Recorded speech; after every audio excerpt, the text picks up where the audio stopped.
Okay, what are we doing today? Well, what have we done? Let's take a look at some of the things we've gotten done, some of the things we're getting ready to do. That's what's happening today on Spring Holler Farm.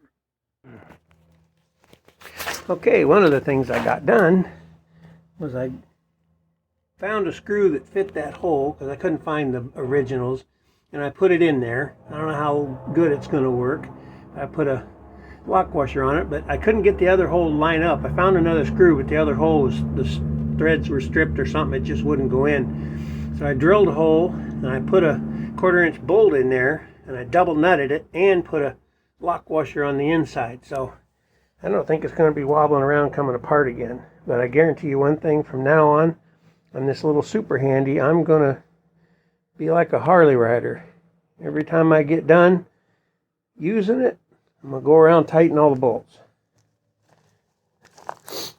And the next thing I did, I took one of them, I don't think I told you guys, I brought some well pipe. I got some good well pipe, good heavy well pipe, 21-foot sections that came out of our well before I bought the place. There's a bunch of them sitting back there on the Glade Rock area. I cut it into 3 7-foot pieces.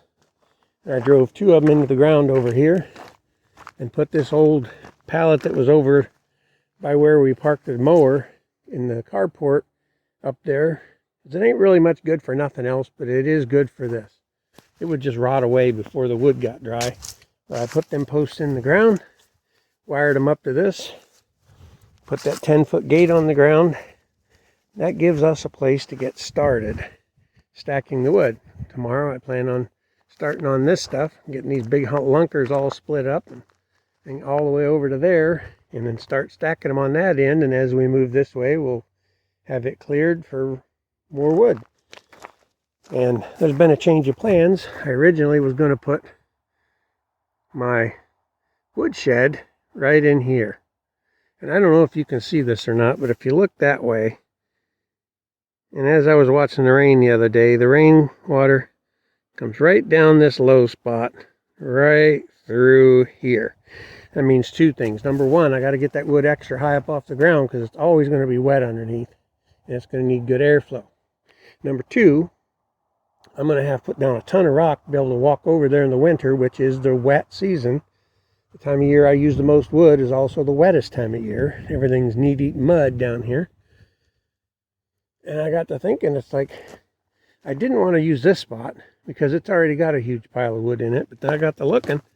This over here is kind of a high area. The water flows this way. And 24 feet comes out to right there where my shadow's at the end of the pine. And that is the next pile of wood I'm going to be burning right there. So it's going to get taken away a little at a time anyway. Which means I have to move this pine because it's not dry enough yet. But that's not a big deal. It's just going to get moved over to over here after I get this all split and moved. Got a lot of work ahead of me, I know. A lot of bending over the old splitter. I hope the old splitter can keep up with me.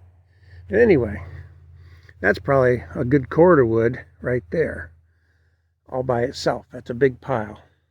It's about 12 feet long, 5 feet high, probably 4 feet wide at least.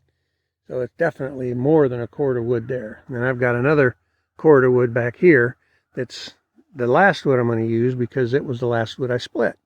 And then when whatever's left in the springtime, I can put in the woodshed. But I can, once I get this cleared out over here, I can move this, burn that, probably move the rest of this over underneath there if I need to, and get that woodshed built and then get the wood put in it.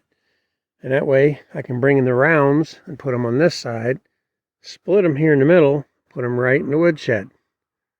Seems to make it pretty easy to me. And then I can have an open air drying area, just like this, out in this area, where anything that won't fit in the shed can go over here. And then I'll stack it in the back first and then in the front second, so that the newer wood's in the front. And that's normally not the way you want to do it, but when this gets dry and the shed gets empty, I'll take this and move it over to the shed, and then where will the new wood be? It'll be in the back. The new wood will be in the front. So that way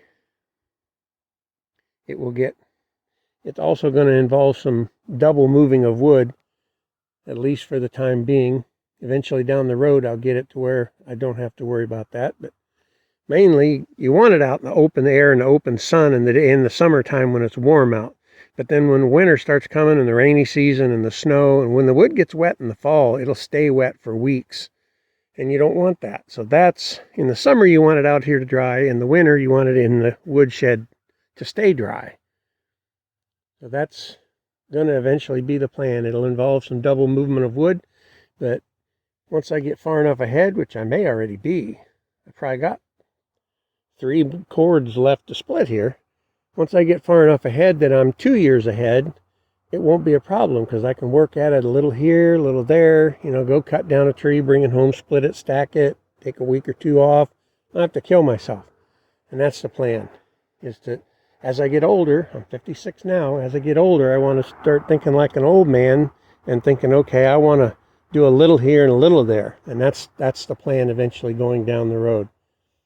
So, once again, woodshed's going here instead of over there. Open drying yard's going to be over in this area. And then all that's got to get cleaned up. I'm going to take all this brush out of here sooner or later eventually. I've got these trees here that'll be over the shed. They are persimmon trees. So I guess that'll be kind of nice. The persimmons can drop on top of the metal where they stay clean. And if somebody wants them, by golly, they can have them. I don't eat those nasty things. And then I can also have take the dry wood in the fall. I could probably fit 2 cords under there. 1 cord over here and another cord over there and have a big open area in the middle. So that's the plan. Thanks a lot for watching, and we'll have more.